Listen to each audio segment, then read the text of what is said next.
Good morning, ladies and gentlemen. I'm very pleased to take part at the 7th RPP meeting, and this time virtually connected from Lima, Peru. I would like to thank the UNCTAD team in Geneva for providing me this opportunity to share with academic colleagues and national and international officials some results achieved by evaluating legal framework in the field of merger control in emerging Latin American economies. The general purpose of the research is to identify the performance, outcome, and the difficulties Latin American emerging economies have to face when applying merger controls in different economic sectors. And for this reason, the research seeks to establish an analysis of the characteristics of merger control regimes applied in selective number economies: Argentina, Brazil, Chile, Colombia, and Peru. Since merger control is considered a component of the competition policy framework, usually countries that have competition laws have merger regulations in place. Peru is an example in this regard, since competition law in this country include abuse of dominance and restrictive practices, but are silent on merger control applied for any economic sector. Peru provides a restrictive merger control by the electricity sector that has been high regulated on the other hand.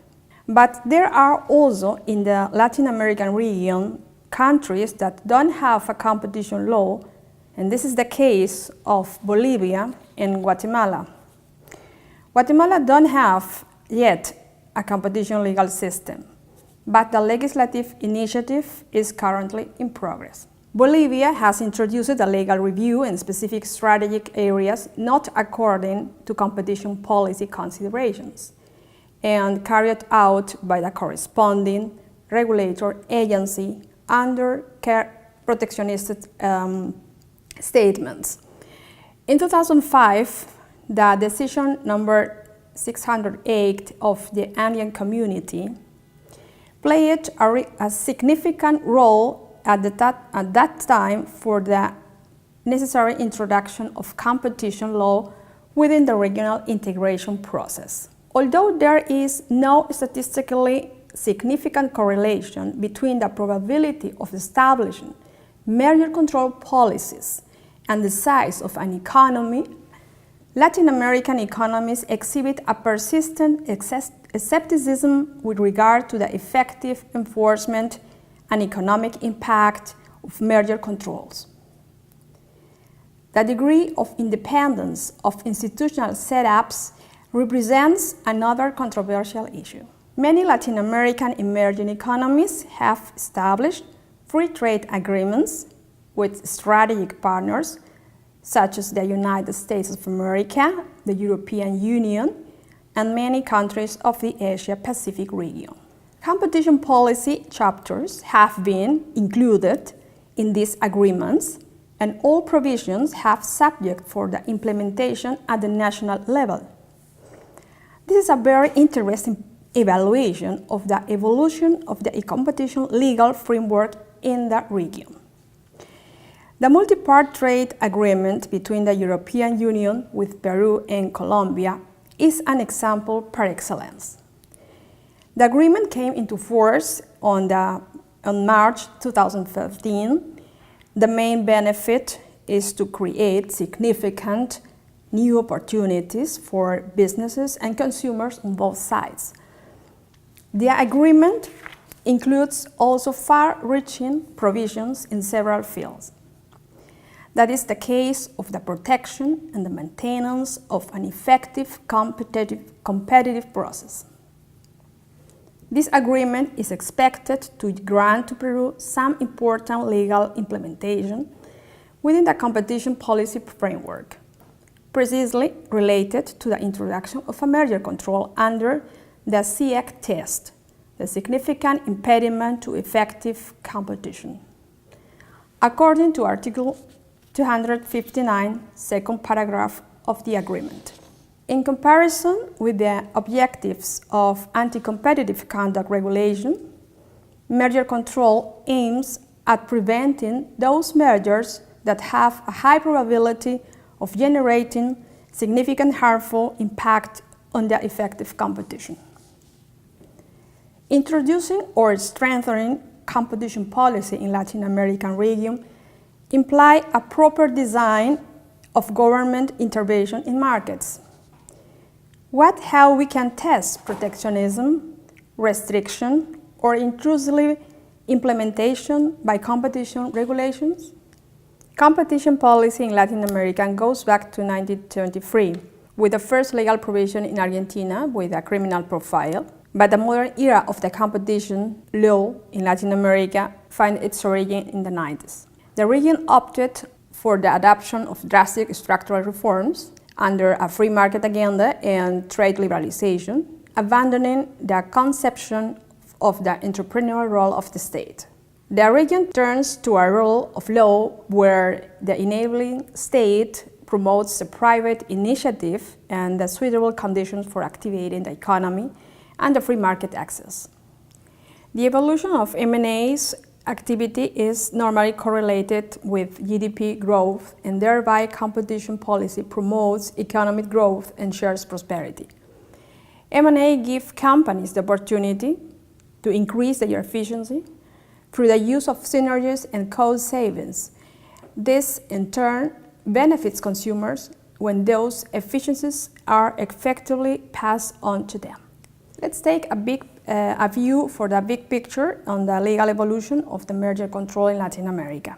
Brazil and Colombia have a mandatory ex-ante control with an indexed threshold. Both of them have a large experience in evaluating market concentrations.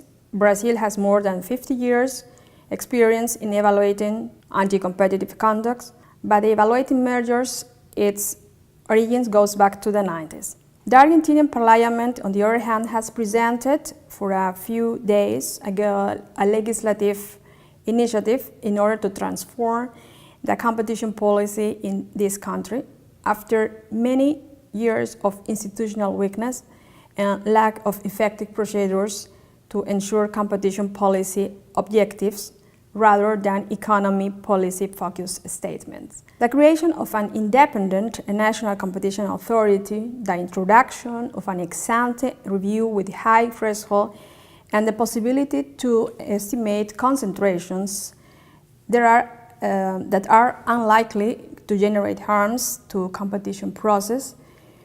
So there are some of the benefits of this new initiative that will be sanctioned before the end of the year.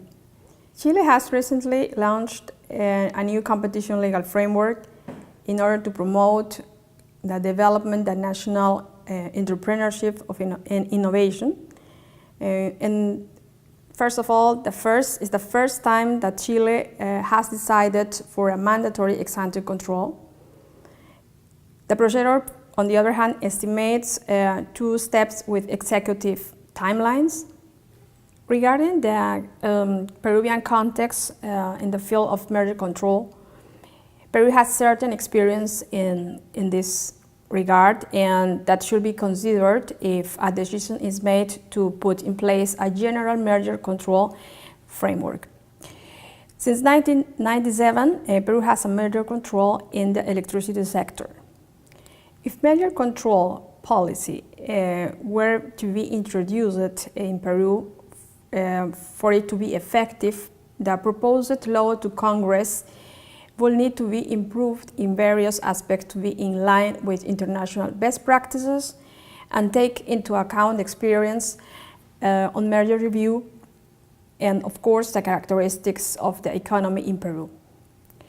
There have been 2 legislative initiatives presented before the Peruvian Parliament in 2005 and 2012,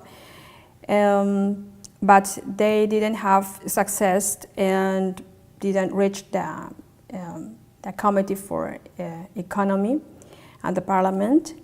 But today we have another legislative initiative in order to introduce a mandatory merger control. And this time with a higher threshold. That was one of the most important concerns by the private sector. Evaluating the merger control regimes in the 5 selected economies in Latin America, we may have some conclusions. First, there are no conflict between the ex post and the ex ante control, and there are both competition policy tools complementary. Second, the focus of merger reviews by the 5 economies has shifted from market structure and strengthening of dominant position towards assessing likely effects on market outcomes, accepting the added value of the efficiency considerations. Third, the independence of the competition agencies is crucial to ensure the objective application and enforcement of merger review laws. And finally, I am confident that the merger control will be introduced in Peru according to the compromises, international compromises and obligations within the global economy. Thank you very much.